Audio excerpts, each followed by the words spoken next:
Bonjour et bienvenue dans les Blabla de Sandra, le podcast dédié à l'auto-édition. Aujourd'hui, on va parler d'un sujet que tous les auteurs auto-édités redoutent un jour ou l'autre, les commentaires négatifs sur Amazon ou sur toute autre plateforme où tu as posté ton livre. Ces fameuses critiques à 1 étoile qui nous font douter de notre talent, de notre livre et parfois même de notre légitimité. Alors, comment faire pour les encaisser, les comprendre et continuer à avancer? Première étape, respirer et prendre du recul. Quand on reçoit un commentaire négatif, la première réaction est souvent émotionnelle. Ça fait mal, surtout si on débute en auto-édition et surtout si la remarque nous paraît injustifiée, brutale et sans nuance. Colère, tristesse, sentiment d'injustice, c'est normal, mais ce commentaire n'est pas un verdict sur ta valeur personnelle. Prends une pause, ne réponds pas à chaud, laisse passer 24 heures si besoin. L'auteur que tu es doit protéger l'humain derrière l'écran. Oui, ça cogite, oui, ça rumine, il faut faire avec. Deuxième étape, analyser objectivement la critique. Il y a 2 grands types de commentaires négatifs. Les critiques constructives, même sévères, qui peuvent pointer un vrai problème, faute, incohérence, longueur du récit. C'est dur mais utile.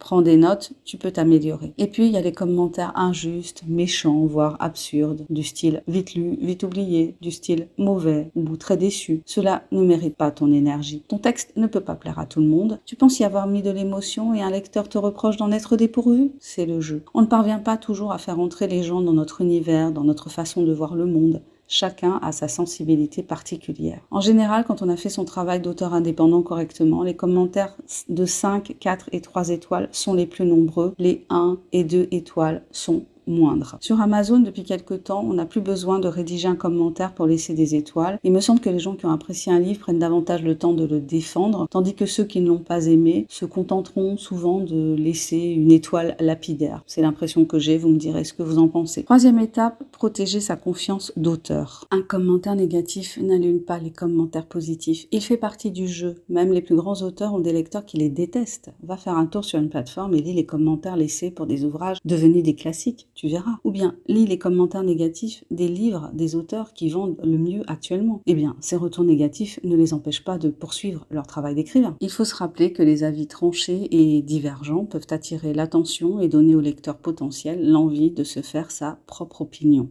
Et puis, un livre qui n'a que des avis 5 étoiles semble parfois suspect. Les critiques, c'est la preuve que ton livre vit sa vie, qu'il circule, qu'il rencontre un vrai public. Quatrième étape, apprendre, mais ne pas tout remettre en question. Oui, un commentaire peut pointer une faiblesse, mais ne modifie pas tout ton style ou ta voix pour plaire à quelqu'un. En tant qu'humain, on a tendance à se focaliser sur le négatif, peut-être dans un réflexe de protection. On peut avoir 10 commentaires positifs, bam, un commentaire négatif tombe et c'est comme si sa charge était plus importante que celle des 10 autres. Les bons et les mauvais commentaires viennent titiller notre syndrome de l'imposteur. S'ils sont bons, voire très bons, on doute. S'ils sont mauvais, voire très mauvais, on y adhère parce que cela vient renforcer notre sentiment d'illégitimité, toujours planqué dans un coin et prêt à surgir pour nous embêter. Prends du recul. Si plusieurs lecteurs relèvent la même chose, il y a peut-être un ajustement à faire pour tes prochains livres. Sinon, continue ton chemin. Rappelle-toi que tu n'écris pas pour plaire à tout le monde et scoop, il est impossible de plaire à tout le monde. Cinquième étape, répondre ou pas. Sur Amazon, tu ne peux pas répondre directement et c'est peut-être mieux. Évite les confrontations publiques, ça donne rarement un bon résultat.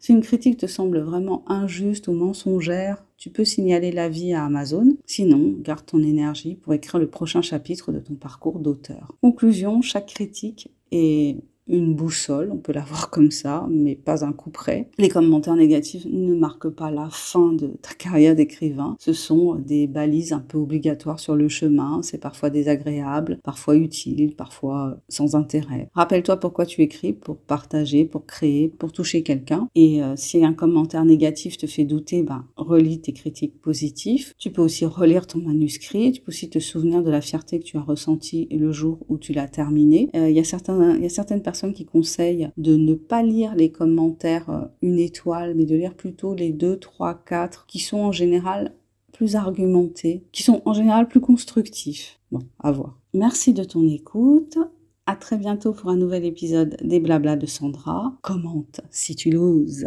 like, partage, abonne-toi et pense à aller faire un tour sur ma page Amazon pour découvrir mon dernier bébé de papier, L'amour minimaliste, une histoire de deuil, de résilience et de renaissance autour d'un nouvel amour, pleine d'humour, de tendresse et de sensualité. Bye bye!